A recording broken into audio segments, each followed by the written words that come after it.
የባንክ አካውንትም የለኝም ሊኖረኝም አይችልም እስከምሞት መዝግቡት።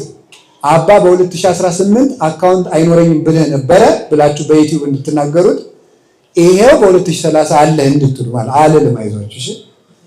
ስለዚህ ሰዎችን ማበረም ብለን ይይዛል በደንብ ያዙ። ደግሜንም ራይ ወደፊትም አካውንት አይኖረኝም።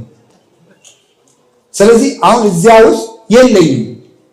አረ ይሄን ቀሚስ ማን ነው የገዛልኝ? ገብረ ማርያም እና ወለተ ማርያም አይደሉም፣ እግዚአብሔር ነው። ምክንያቱም ወለተ ማርያም እና ገብረ ማርያም የማን ናቸው? የእግዚአብሔር ናቸው። እግዚአብሔር የማይዘሩ ወፎችን ተመልከቱ ማለት ቄስን ተመልከቱ። እስኪ እነዚህ ቄሶች ይዋቸው።